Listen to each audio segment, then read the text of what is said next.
오래전 어느 신학생이 신학교 졸업반에서 졸업 시험을 보면서 두 개의 시험 문제를 노트를 보고 적었습니다. 다시 말해서 컨닝을 한 거지요. 이제 마지막 졸업 성적을 우수한 성적으로 마치고픈 그런 욕심이 죄를 잉태하게 되어진 거예요. 그러나 막상 시험을 치고 나오니 아득한 마음이 들었습니다.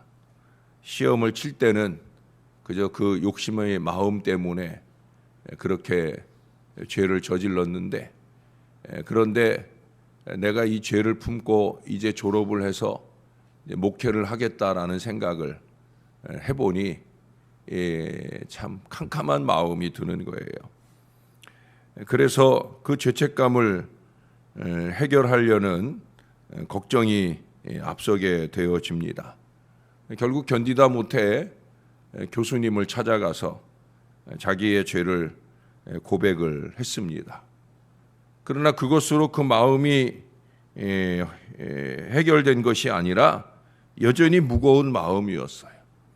그래 그는 다시 전교생 예배 시간에 그 앞에 나가 자복할 마음에 감동을 갖게 되어집니다.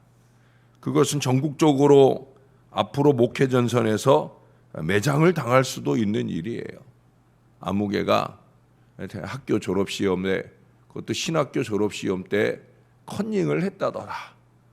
이 교계의 소문이 쫙 퍼지면 졸업부터 시작해서 앞길이 콱콱 막히게 되는 불행한 결과가 뻔한 거예요. 그러나 그분은 죽기를 불사하고 전교생 앞에서 그 죄를 고백했습니다.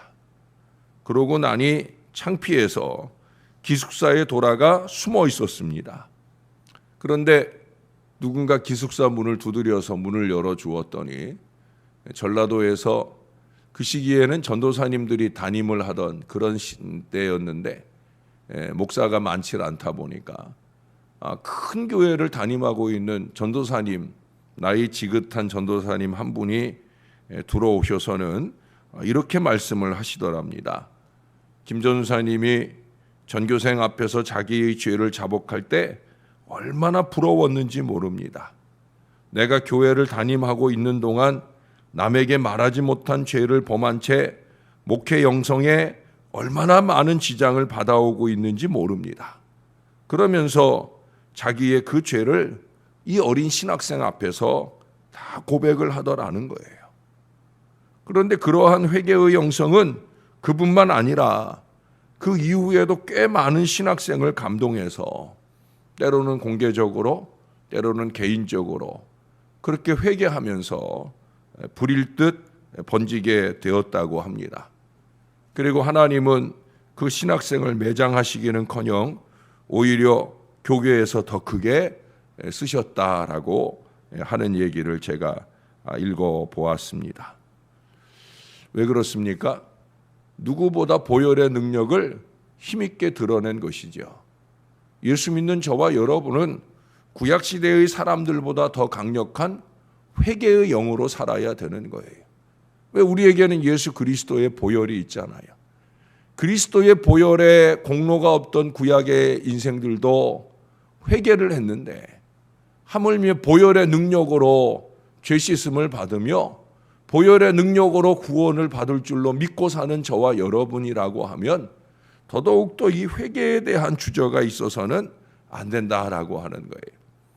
오늘 13절 하반절의 말씀처럼 죄의 크기에 상관없이 진심으로 자복하는 자, 그 모든 죄가 사함을 받을 수 있다는 거예요. 그러나 그 앞에 말씀하는 것처럼 자기의 죄를 숨기는 자는 결코 형통할 수가 없는 겁니다. 죄만큼 큰 걸림돌은 없어요. 어제도 죄에 있는 인생의 기도가 가증한 이유, 가증한 정도가 아니라 그 기도가 막히고 응답이 되지 않는 가장 큰 이유는 우리가 잘 알잖아요.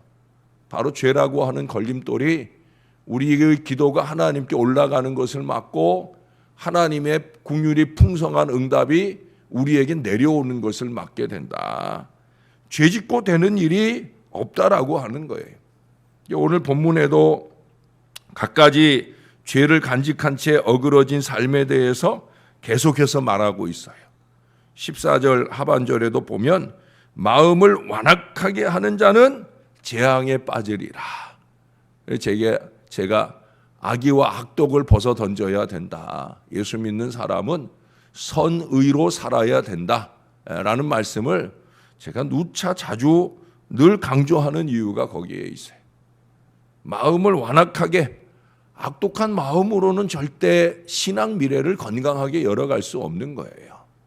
선의가 저와 여러분의 한결같은 마음이어야 된다는 거예요. 15절 이하에서 말씀하는 것처럼 가난한 백성을 압제하는 악한 간원이나 무지한 치리자와 같이 사람의 피를 흘리는 자는 함정으로 멸망의 수렁으로 달려가는 것이니 그 길을 막지 말고 그냥 빠지게 두라고. 긍휼이 풍성하신 하나님이 그렇게까지 말씀하실 정도예요. 하나님이 그를 멸망시키는 게 아니라 스스로 멸망을 향해 달려가고 있다라는 얘기예요. 죄를 고백하고 청산할 줄 모르는 사람은 자꾸만 죄를 더하는 인생을 살게 됩니다. 용서를 받을 기회를 스스로 박탈하게 되어진다는 거예요. 이처럼 어리석은 인생이 없는 거죠. 죄를 자복하고 버리면 불쌍히 여김을 받고 용서를 얻을 뿐 아니라 형통과 복을 받기까지 합니다. 사실 죄인 입장에서 보면 용서만 받아도 감지덕지 아니겠습니까? 그러나 하나님께서는 이 자복하고 회개하는 자에게 상급까지도 보장을 해주신다는 거예요. 영국의 유명한 시인 롱펠로우는 모든 범죄 행위는 그 속에 천벌과 사라지지 않는 고통의 씨를 지닌다라고 말했습니다. 그래서 회개하지 않고 살게 되어지면 마음이 고통스러울 수밖에 없는 거예요. 그 고통스럽고 위축된 마음으로 손대는 일이 잘 될 일이 없고요. 결국엔 심각한 천벌의 미래로 갈 수밖에 없다라고 하는 거예요. 반대로 모든 자복하고 회개하는 것에는 반드시 용서와 형통이 보장이 되어 있다는 겁니다. 죄를 짓고 그 죄에 안주하고 더 큰 죄를 도모하는 그 악한 어리석음으로는 희망이 조금도 없다는 겁니다. 아무리 많은 시간을 할애하고 기도와 예배에 정진을 할지라도 다 수고하고 있는 거예요. 여러분 18절 말씀을 보겠습니다. 성실하게 행하는 자는 구원을 받을 것이나 굽은 길로 행하는 자는 곧 넘어지리라. 어제 우리 보았던 6절에도 보면은 가난하여도 성실하게 행하는 자는 부유하면서 굽게 행하는 자보다 나으니라. 거의 같은 말씀이죠. 6절에다가 10절 하반절을 더하면 완전히 같아요. 10절 하반절에 보면 성실한 자는 복을 받느니라. 여기 10절에서는 복을 받는다 했고 오늘 18절에서는 구원을 받는다 했어요. 제가 어제 성실하게 행하는 자가 어떤 의미라고 그랬어요? 우리 신앙에서의 성실이라고 하는 것은 항상 하나님을 찾고 하나님의 말씀을 귀 기울여 들으며 그 말씀을 삶에 실천하는 사람, 이게 신앙적인 성실이라 그렇게 말씀을 드렸어요. 오늘 본문에서는 똑같이 성실을 언급하고 있는데 오늘 본문 전체 이 6개 구절을 근거해 볼 때는 좀 더 작은 의미의 성실을 말하고 있죠. 그건 뭐예요? 바로 자복하고 회개하는 성실입니다. 죄 문제에 관한 성실함이라는 것은 다른 거 없어요. 그 죄를 통해 자복하는 거예요. 죄를 해결하기 위한 성실한 자세로 무릎을 꿇는 사람은 구원을 받는다는 거예요. 우리는 하나님께 무릎 꿇는 일을 주저하지 말아야 됩니다. 사람 앞에 무릎 꿇는 일들을 주저하지 말아야 되는 거예요. 그저 윗사람 앞에 죄송합니다, 잘못했습니다 말하는 것은 물론이고 설사 아랫사람이라도 자기가 잘못한 것에 대해서 무릎 꿇는 일들이 두려운 사람이 되면 안 된다는 거예요. 기꺼이 회개할 일은 잘못했다고 회개하고 뉘우쳐야 되는 거예요. 그것이 바로 주님이 보실 때 성실하다. 그래서 그 죄에서 자유하게 되고 사라져 버릴 뻔한 영생의 보증을 얻을 뿐 아니라 승리의 인생을 사는 아주 좋은 비결이라는 거예요. 그러나 그 죄를 감추려고 굽은 길로, 즉 거짓과 위선으로 행할 때에는 그 인생은 반드시 넘어진다고, 재앙이나 함정에 빠진다라고 그렇게 말씀하고 있습니다. 미국의 기업인 가운데 스탠리 템이라고 하는 분이 있는데, 이분이 플라스틱 회사를 운영하면서 4번이나 크게 도산을 했어요. 4번째 도산을 했을 때는 이제 더 이상 회생할 그런 그 희망이 하나도 보이지 않는 거예요. 그러던 어느 날 그가 잠이 들었는데 잠 속에서 환상을 봅니다. 그가 본 환상은 어떤 환상이었느냐? 베드로가 물에 빠졌었잖아요. 근데 그 손을 누가 잡아주셨어요? 예수님이 잡아주셨잖아요. 바로 그 환상을 본 거예요. 그가 잘 아는 말씀도 아니고 그 말씀을 묵상한 것도 아니었는데 그가 바로 그 환상을 보게 됩니다. 그러면서 그가 무릎을 치고 깨닫게 됩니다. 내가 참 잘못했구나. 내가 그동안 사업하면서 사람의 손잡고 사람만 의지하면서, 그러면서 그 사람의 술수와 방법으로 사업을 하려고 내가 노력을 많이 했구나 라고 하는 사실을 깨닫게 되면서 처절한 회개를 합니다. 그리고 회개만 한 것이 아니라 결단을 했겠지요. 내가 이제 주님만 의지하겠다. 내가 주님만 바라보겠다. 영어로 얘기하면 only Jesus, 오직 주만. 우리 지난주 금요일 저녁에 함께 잠깐 나누었던 이사야 26장 13절 말씀처럼 주만 의지하고 주의 이름만 부르겠다 하는 그 마음의 결단을 하게 됩니다. 그냥 결단만 한 게 아니라 변호사를 불러가지고 공증을 해요. 뭐라고 공증을 했느냐? 우리 회사의 사장님은 예수님이다. 모든 수익의 51%는 예수님께 드린다. 결국 교회에 바치겠다는 거죠. 그리고 자기 혼자 공증을 그렇게 했어요. 그리고 불과 1년이 안 돼서 그 회사의 순수익이 200만 불에 이르게 되는 놀라운 형통을 경험하게 됩니다. 여러분 200만 불이라고 하면 20억 원이에요. 순수익이 20억 원이라고 하면 적어도 매출은 적어도 1000만 불 이상, 100억 원 이상의 매출이 이루어졌다 하는 그런 얘기예요. 하나님은 보혈의 능력으로 은혜와 역사와 긍휼을 베푸시는 하나님이신 줄로 믿습니다.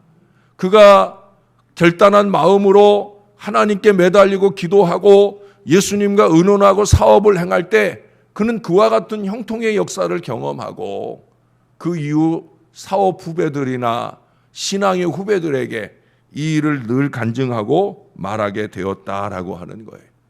사랑하는 여러분, 저와 여러분에게 희망이 무엇입니까? 예수 그리스도를 잡는 게 희망 아닙니까? 그래서 우리가 이 새벽 시간을 불사하고 우리가 주님 앞에 왔잖아요. 예수 그리스도를 잡으려 하는 우리의 간절한 마음이 주의 손이 잡아주시는 놀라운 은혜를 누리려고 하면 다른 거 없어요. 먼저 필요한 일은 우리가 회개해야 되는 거예요. 우리의 연약하고 어리석은 그 모든 일들을 회개해야 되는 거예요. 왜 회개해야 되느냐? 하나님은 거룩하시잖아요. 거룩하신 하나님이 그 손을 내밀어 우리의 손을 잡아주시려면 우리도 회개로 통해 거룩해져야 우리 하늘 하나님의 수준으로 우리의 심령을 변화시킬 때, 그럴 때 주님이 손 내밀어 우리의 손을 꼭 잡아주실 줄로 믿습니다. 그 손 잡아주실 때 희망이 열리는 거예요. 건강의 희망도 열리고 사업 형통의 희망도 열리고 우리 교회의 부흥하는 희망도 열리게 될 줄로 믿습니다. 개인이나 공동체가 그와 같은 회개의 영으로 뜨거워지고 더 순전한 믿음으로 하늘 아버지의 구원과 형통의 역사를 마음껏 누리게 되는 저와 여러분 될 수 있기를 우리의 구주 되시는 예수님의 이름으로 간절히 축원합니다. 아버지 고맙습니다. 오늘도 또 한 번 주의 말씀에 귀 기울이며 우리에게 부족한 것이 무엇인지를 깨달을 마음을 주시니 감사합니다. 주님, 우리를 용서해 주시옵소서. 사람들은 몰라도 주님만 아시는 우리의 크고 많은 죄악들이 있습니다. 죄인 줄도 모른 채 끊임없이 악의와 악독을 품으며 그것을 말과 행동으로 드러내는 어리석음으로 살아가는 저희들이곤 합니다. 하나님 아버지, 용서해 주시옵소서. 우리의 마음에 가득한 악의와 악독을 그리스도의 보혈로 씻어내도록, 우리의 삶에 얼룩져 있는 모든 죄악들을 그리스도의 보혈로 깨끗하게 될 수 있는 회개의 영을 우리 안에 불어넣어 주시옵소서.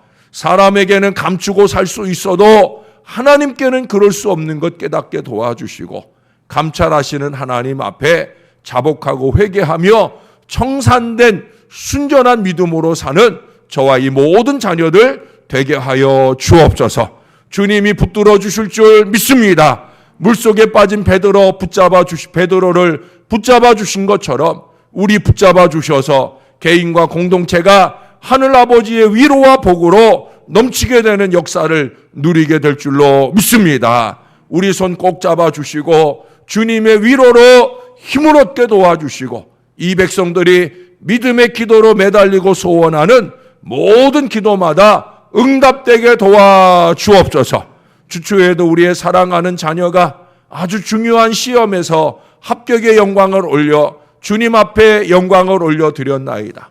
아버지 하나님, 이 교회 안에 이와 같은 은혜의 일들이 우리의 자손들 가운데 많이 일어나야 될 줄로 믿습니다. 크신 은총과 역사를 우리 자녀들에게 베풀어 주시되, 우리의 순전한 믿음으로 드리는 기도를 통해 우리 자녀손들의 소원하는 이 수능 시험이나 취업이나 모든 미래가 은혜로 열리는 역사가 나타나게 도와 주시옵소서. 내일도 중요한 일을 앞두고 눈물로 기도하는 여종과 가정이 있습니다.